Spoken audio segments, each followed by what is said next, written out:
Почитувани гледачи, добро дојдовте во Урбаните вести. Ова се насловите за денеска. 600 полуматуранти танцуваа на плоштадот во Автокоманда. Изложба на народни носии и пролетен базар во Бутел. Во завршна фаза изградбата на локалниот пат Кадино-Клучка автопат А4. Сервисни информации и актуелни случувања во Скопје. 600 полуматуранти од сите 11 основни училишта во општина Газибаба денеска на плоштадот во Автокоманда го танцуваа полуматурантскиот танц. Оваа манифестација, која втор пат се одржува во општина Газибаба, успеа да ги собере сите полуматуранти на едно место.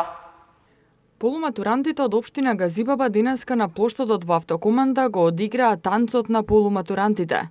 Општина Газибаба и студиото за танц Еурека по втор пат ја организираа оваа манифестација на која учествуваа 600 полуматуранти од сите 11 основни училишта во општина Газибаба. Оваа општина е прва општина во Македонија што почна да организира оваа манифестација за полуматурантите. Танцот насловен од полуматура со танц култура. Полуматурантите го одиграа на плоштадот во Автокоманда, а учениците пред да го одиграа танцот на плоштадот имаа дефиле од кружниот тек во Железара до Автокоманда на плоштадот, на кој, освен танцот на полуматурантите, беше организирана и забава за полуматурантите со настап на групите од студиото за танц Еурека, како и музичка програма. Градоначалникот на општина Газибаба е задоволен од резултатот на оваа манифестација, која втор пат се организира и ќе стане традиција во општината. Ви посакувам да се надградувате, да се образувате без разлика во кое училиште ќе изберете да учите. Јас како градоначалник и понатаму ќе се трудам да возможам достојни услови да учите, да се надградувате, да бидете горди, да израстете во квалитетен кадар кој што ќе се гордеат вашите родители, општината, нашиот град, нормално и Република Македонија. Оваа манифестација се организира по втор пат и навистина представува добра можност покрај вашата забава да покажеме дека општина Газибаба е мултиетничка сплотена, дека различностите не спојуваат, можеме да се надградуваме и тоа е иднината на општина Газибаба. Танцот на полуматурантите за прв пат се одржа минатата година на иницијатива на студиото за танц Еурека, чии тренери ги обучија учениците како да го изведат завршниот танц со поддршка на општина Газибаба. Оваа манифестација се одржува само во општина Газибаба и секоја наредна година традиционално ќе се реализира со цел да ги сплотува сите полуматуранти со танци и песна да го завршат основното образование. Пролетен базар и изложба на народни носии во општина Бутел. На изложбата се изложени околу 30 народни носии од Кумановскиот регион, а како што најави градоначалникот Велимир Смилевски, општина Бутел ќе ги поддржува и во иднина ваквите културни манифестации, преку кои младите можат да научат за етнолошко и културното богатство на нашата земја.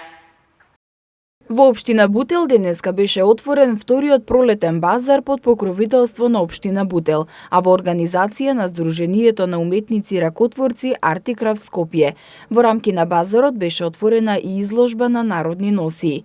Како што најави градоначалникот Велимир Смилевски, општина Бутел и понатаму ќе остане покровител на вакви културни манифестации, преку кои на најмладите им се представува етнолошкото и културното богатство на нашата земја, и дека таа практика на негување на културното наследство ќе ја продолжат токму најмладите. Како општина го организираме етнобазарот, каде што имаме презентација на облеки и на предмети кои што се користеле во минатото. Со ова, значи, ќе ги едуцираме младите да бидат информирани и да знаат што се носело, се работело, така да се надевам дека овој начин ќе ни биде традиционален, веќе во општината збиднувањево е трети пат. Се надевам дека и до година ќе бидеме малци и поорганизирани и со повеќе гости од државата и надвор од државата. На овогодинешната манифестација беа изложени на 30 народни носии од Кумановскиот регион, односно од регијата на североисточниот дел на земјата. Достана Караѓозовска-Станковска, колекционерка на изложените народни носии, рече дека покрај носиите кои се изложени, во нејзината колекција има околу 200 народни носии од повеќе региони на нашата земја. Изложбата на народни носии од североисточниот дел на Македонија, тоа е лично моја колекција. Јас сум долги години колекционер на народни носии. Ако имавте прилика, лани беа изложени носиите Скопска Блатија и Скопска Црна Гора, оваа година ги излагаме носиите што се од мојата колекција од североисточниот дел на Македонија, што опфаќа Кратово, Крива Паланка, Куманово, Свети Николе до Штип и Пробишти. Многу сме благодарни прво на градоначалникот и на вработените во општина Бутел, што помага да се зачува сензот за културното и материјалното богатство на нашиот народ. И ние секој пат ваквите домаќини ги почествуваме со она што најувеќе знаеме и умееме да го направиме како што треба. Целата манифестација беше збогатена со изложба на ракотворбите на гости уметници од Црна Гора, Албанија, Србија и Косово, а пред присутните настапија играорците на културното уметничко друштво Плетеница со народни танци и изведба на македонски народни песни. Во насока на подобрување на патната инфраструктура во општина Илинден, во завршна фаза е реализацијата на капиталниот проект за изградба на локалниот пат Кадино Клучка автопат А4. Локалниот пат е во должина од 1600 метри, со што во голема мера ќе го олесни движењето на возилата.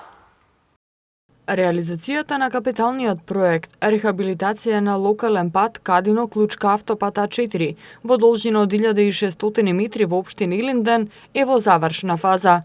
Вредноста на проектот изнесува приближно 30 милиони денари. Проектот се реализира во соработка со Министерството за финансии во рамки на проектот за подобрување на општинските услуги кој е финансиран со заем од Светска банка. Рехабилитацијата и реконструкцијата на овој локален пат кој е од големо значење, бидејќи представува влез во општина Илинден и главна врска со автопатот А4, коридор Скопје-Атина и поврзување со регионалниот пат Р103, опфаќа и реконструкција на 2 моста и 1 цеваст пропуст, изградба на тротоари, како изградба на отворени одводни канали за сафаќање и одведување на атмосферските води. Во рамки на реализацијата на овој проект е и изградба на кружен тек во Кадино, со што во голема мера ќе се олесни движењето на возилата. Со реконструкцијата на овој фреквентен патен правец се подобрува безбедноста во сообраќајот во овој дел од општината и се овозможува побрза и побезбедна комуникација.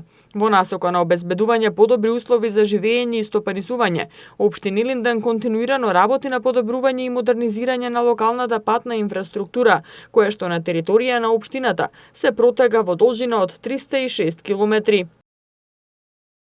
За актуелните случувања и новости во Скопје, како и за сервисните информации, ве информира колешката Андријана. И денеска надвор од студиото на Урбаните вести ве информираме за она што се случуваше во текот на денешниот и утрешниот ден. Најпрво би почнале со одлуката на владата која ја донесе на последната седница, а тоа е дека на 8 јуни сабота да се одработи 7 мај, ден што беше прогласен за неработен поради посетата на папата Франциск. Тоа значи дека 8 јуни е работен ден за сите вработени во државната и јавната администрација на територија на град Скопје, за вработените и за учениците во основните и во средните училишта на територија на град Скопје, што го немаат одработено овој ден во претходниот период, како и за детските градинки и здравствените установи на територија на град Скопје, кои од Министерството за труд и социјална политика и од Министерството за здравство ќе добијат планови за работењето во овие дејности, се вели во денешното соопштение решение од владата. Исто така, владата препорачува одлуката за одработување на 7 мај на 8 јуни да ја спроведат и општините во градот Скопје и градот Скопје. Истовремено, доколку претходната препорака на владата 7 мај да биде неработен ден била спроведена од страна на приватниот сектор, сега владата на приватниот сектор му препорачува тој ден да се одработи во сабота. Продолжуваме понатаму. Планинарското друштво I Love Hiking по повод 7-миот роден ден организира прошетка и дружба Почни со водно. Во друштвото препорачуваат да се почитуваат правилата и насоките на организаторот и водичите. Наведените планинарски акции се организирани и движењето, како што велат, се одвива во група предводена од организаторот и водичите. Од областа на културата, Филхармонијата вечер одржува симфониски концерт Звукот на идната генерација под диригентство на Боријан Цанев, на кој како солисти ќе настапат талентирани студенти од државните факултети за музика во земјава избрани на аудиција. Во текот на јуни Филхармонијата ќе одржи уште 2 концерта во градскиот парк под заеднички наслов Филхармонија на отворено. Што се однесува до сообраќајот, 4 лица се полесно повредени во 3 сообраќајни незгоди од вкупно 12, што се случиле изминатото деноноќе на подрачјето на градот Скопје. Во 9 сообраќајки е причинета материјална штета. Сообраќајната полиција издала 60 казни за непрописно паркирање, а со специјалното возило Пајак подигнати се 35 возила. На црвено светло поминале 5 возачи, а тројца не дале првенство на менување на пешаци на обележан пешачки премин. 5 возачи не носеле сигурносен појас, а 12 користеле мобилен телефон додека возеле. Продолжуваме понатаму. Мотоциклистичката федерација на Македонија упати јавна благодарност до јавното предпријатие Државни патишта, бидејќи со измените за висина на наплата на патарина, мотоциклите се ставени во посебна категорија со помал надоместок. Мотоциклистичката федерација на Македонија имаше доставено барање до нашата влада за измени во наплатата на патарини за мотоцикли, пошто на наше големо задоволство добивме позитивно решение од страна на јавното предпријатие Државни патишта, со кое е задоволено нашето барање. Со ваквото решение, во поглед на терминот на мотоциклистите при наплатата на користење на автопатите, и ние како федерација сме среќни што институциите ги препознаваат и имаат разбирање за потребите на мотоциклистите и заедно со нас ги решаваат реалните проблеми со кои се соочуваме. Се наведува во денешното соопштение од Мотоциклистичката федерација на Македонија. Што се однесува до временската состојба, под влијание на топла воздушна маса од југ, од утре следува период на значително потопло време. Локално во попладневните часови ќе има краткотроен пороен дожд, проследен со грмежи и услови за изолација на појава на град, информираат од Управата за хидрометеоролошки работи. За време на викендот не очекува променливо облачно време со температури од 28 до 35 степени. Од понеделник не очекува облачно време со температури од 25 до 35 степени, проследено со грмежи и краткотраен дожд. Денеска температурата достигна до 27 степени, а утре се очекува да достигне до 30 степени. Сабота до 32, недела до 30 и понеделник до 30 степен. Поднесени 1300 барања од исклучени граѓани од Парно, најголем дел позитивно решени. Дуалното образование од експериментален ќе стане системски концепт. Летен сајм на книга од денеска до 12 јуни. 99,2% од 1300 барања поднесени до Регулаторната комисија за енергетика од граѓани кои се исклучени од парно грејење се позитивно решени, информираа денеска од Регулаторната. Регулаторна кон крајот на март донесе одлука исклучените од парно да не плаќаат паушал и поради тоа апелира доколку граѓаните добијат сметка за април да се обратат кај нив. До Регулаторна комисија за енергетика биле доставени околу 1300 барања од граѓани кои се исклучени од системот за парно грејење. Најголем дел од барањата се разгледани и во 99,2% од нив е позитивно решено. Процедурата заврши на 31 мај. Добивме околу 1300 барања, од кои на 1120 им имаме одговорено. Остануваат уште 180 до 200 барања за кои се прават последни анализи и во текот на идната недела ќе им одговориме на сите граѓани кои доставија барања до Регулаторната комисија за енергетика, изјави претседателот Марко Бислимовски. На крајот на март, Регулаторна донесе одлука со која исклучените од системот за парно грејење од април повеќе не треба да плаќаат паушал. Но дел од граѓаните во април добија сметки за наплата на паушалот, пошто од Регулаторна апелираа да не се плаќаат сметките и да поднесат барања до Регулаторна комисија. Во однос на цените на нафтените деривати и новата методологија, Бислимовски појасни дека како и досега главно влијание врз формирањето на цените имаат цената на дериватите на светските берзи и курсот на денарот во однос на доларот. Во изминатите 2 недели имаше намалување на цените, не по заслуга на Регулаторна, туку цените на светските берзи што се намалуваат. Тоа е тренд што продолжува и овие неколку дена ќе видиме што би се случило во понеделник. Она што сакам да го потенцирам споредбено меѓу новата и старата методологија е тоа дека цените на нафтените деривати што ги исфрла новата методологија се пониски од денар до денар и половина од претходната методологија, така што тоа е бенефит од новата методологија. И тие придобивки ги почувствуваа крајните потрошувачи, рече Бислимовски.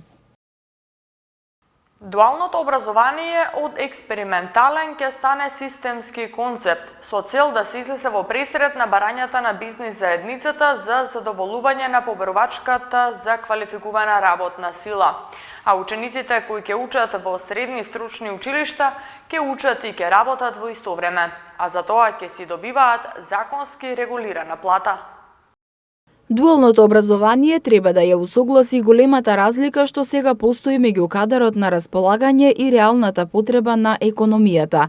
Во соработка со компании тоа веќе постои како експериментален проект во средните училишта во 5 општини и опфаќа околу 200 ученици, но идејата е да стане системски и составен дел од средното стручно образование. Ова беше истакнато на трибината за предизвиците и идните чекори во дуалното образование. Искуствата се земаат од развиените земји како Австрија, Германија, Швајцарија, но тие ќе се приспособат во модел составен на нашите услови и потреби. Учениците ќе бидат вработени во компании уште додека се школуваат, ќе имаат одредени денови во седмицата кога во средните стручни училишта ќе следат теоретска настава, а во останатите денови практично ќе се едуцираат во компаниите. За разлика од развиените земји каде што во дуалното образование се вклучени цели паралелки, во нашиот приспособен модел паралелките ќе бидат мешани и во секој град точно ќе се детектира какви се потребите на секоја компанија. Ученикот ќе учи и ќе работи во исто време и во периодот на учењето ќе добива плата што законски ќе биде регулирана и ќе биде здравствено и пензиско осигурен. Концептот дуално образование кај нас се применува од 2017 година кога во соработка со ЕВА на Македонија во Средното Скопско училиште Михајло Пупин е отворена паралелка, а наредната 2018 се прошири во другите општини со други компании и партнери. Министерот за образование и наука Арбер Адеми соопшти дека следната учебна година ќе бидат опфатени околу 300 ученици во училиштата во кои ќе се промовира дуалното образование. Според податоците од Агенцијата за вработување, 58% од новите планирани работни места се наменети токму за лица со средно образование. Се очекува дека средните стручни училишта ќе бидат привлечни за полуматурантите кои ќе се запишат за 2 недели. Со конкурсот за 2019-2020 година, половина, односно 18.000 места, се слободни за стручните училишта. Од денеска до 12 јуни во организација на Македонската асоциација на издавачи во Рамстор Мол се организира летен саем на книга, на кој освен што ќе се најдат книги по намалени саемски цени, ќе има и секојдневно дружење со писателите и авторите. Во Рамстор Мол од денеска почнува летен саем на книга, кој се организира во соработка со Македонската асоциација на издавачи. Летниот саем на книга ќе трае до 12 јуни, а ќе учествуваат неколку издавачки куќи и книжарници и ќе бидат понудени повеќе од 1000 наслови по намалени саемски цени. Според председателот на Македонската асоциација на издавачи Бојан Саздов, оваа година летниот саем на книга ќе биде интерактивен со секојдневно дружење на писателите и авторите. Целта е да се доближи книгата до читателите. Токму затоа оваа година издавачите подготвија уште поатрактивна саемска понуда, збогатана со многу настани, како средби со автори и подпишувања. Од утре следува период на значително потопло време. Локално во попладневните часови ќе има краткотраен пороен дожд, проследен со грмежи и услови за изолирана појава на град. За време на викендот не очекува променливо облачно време со температури од 28 до 35 степени. Од понеделник не очекува облачно време со температури од 25 до 33 степени, проследено со грмежи и краткотраен дожд. Во Скопје утре температурата ќе достигне 30 степени, в сабота 32 и недела и понеделник 30 степени. Тука го завршуваме ова издание на Урбаните вести. Јас ви благодарам на вниманието, а вие повеќе информации може да најдете на нашата веб страна mtm.mk и следете на социјалните мрежи Facebook, Twitter и на YouTube. Пријатно!